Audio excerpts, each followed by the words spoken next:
What's up, creative people? Zan here, and today we're going to be painting Sailor, the Harlequin Great Dane, on this 18 by 24 inch canvas I've got.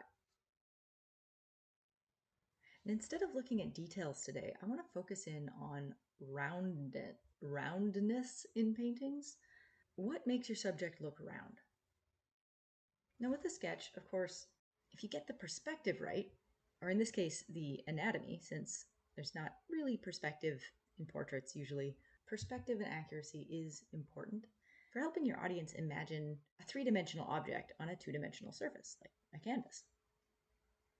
Your audience's brain is already going to be filling in roundness even before you put it down. But once you've got the sketch done, then what? How do you make it look three-dimensional instead of flat?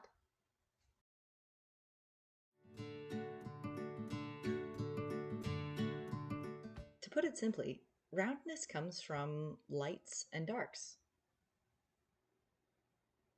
This is easy to see on an all-white or all-black animal because you don't have a bunch of interrupting colors. On a colored surface, like this pink bow here, I'm going to start with a base color. Later, I'll lighten and darken this base color, and that's what will make the bow look more three-dimensional. As I go along here, I'll refine the sketch, trying to pick out areas that will be lighter or darker.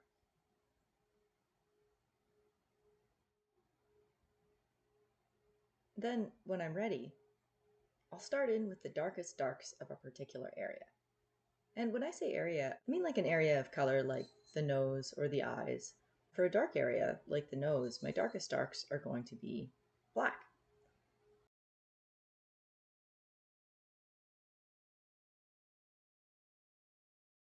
But for something light like the chest, the darkest dark might be a middle gray. This area isn't a deep shadow, so gray works. And another thing I'm going to do is bring a little bit of reflected color in, and that helps make an object look three-dimensional because it shows proximity. So a bit of the pink from the bow is going to come down into the white fur on.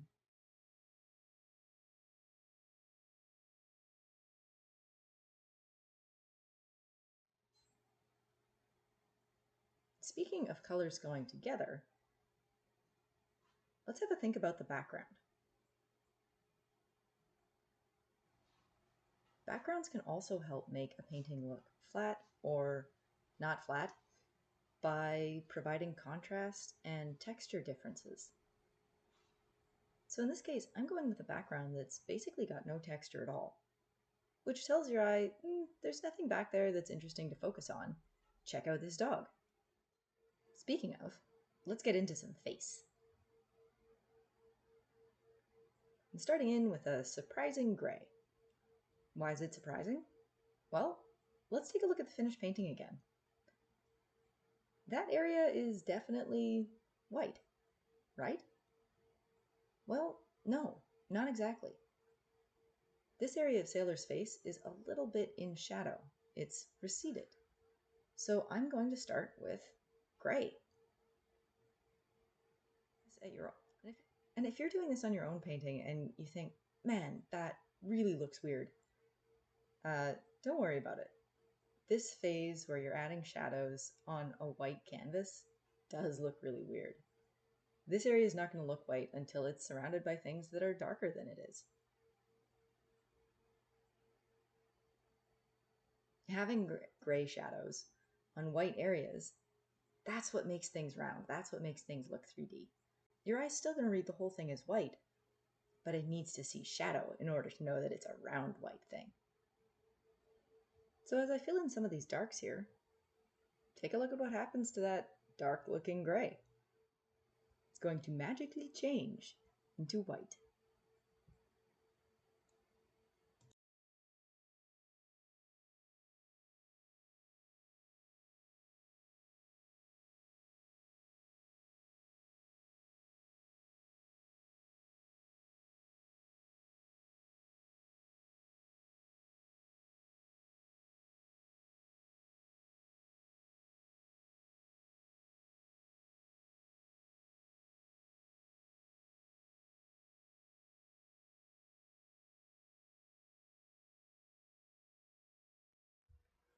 Now, as I get into a more detailed area like the eye, I'm doing the exact same thing, just on a smaller scale.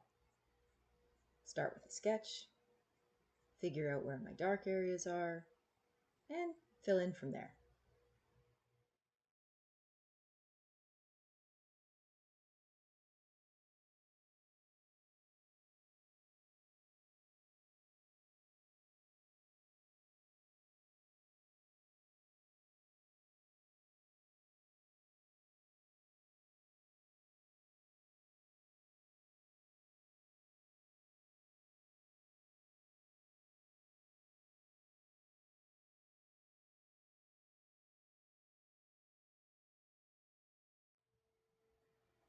The big areas of Sailor's face are starting to come together. I think it's time to get the rest of the background in. So let's mix up some reds and color match this background and get a nice gradient going on.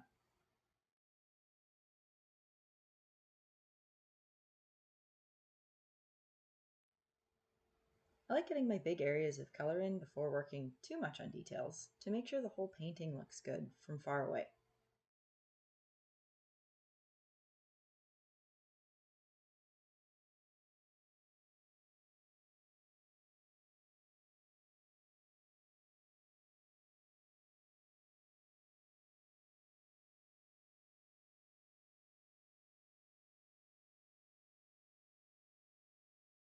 Now she's starting to look more Great Daney. I've got all of her major areas of black and white in, and some of these shadows are starting to look round. What's kind of neat to see is when I do start getting the blacks finished, the light colors of black, grays, up here will start to be almost the same color as the dark shades of white down here. And for some reason, our brain can figure out that this part is black and this part is white.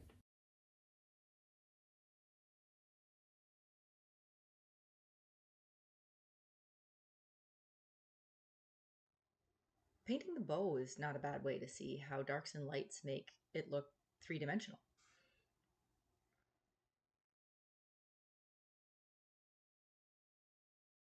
I start off with the shadows, just like with the dog.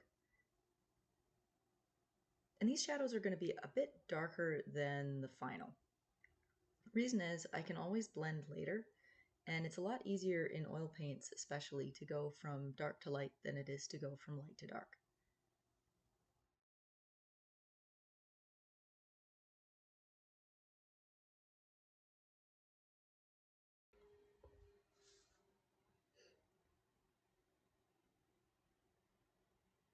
For this part, the highlights under Sailor's chin are not going to be as bright as the highlights that are out in the light. And the shadows are darker too. Both of these things reinforce the idea that Sailor's nose is protruding outwards and casting a shadow, which is one of the things that makes the final painting look more three-dimensional.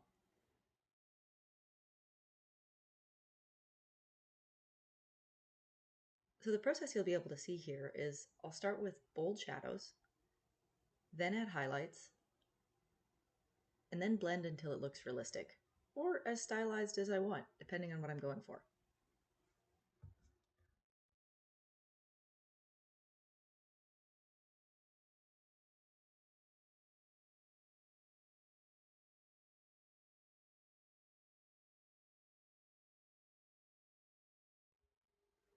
So there you pretty much have it.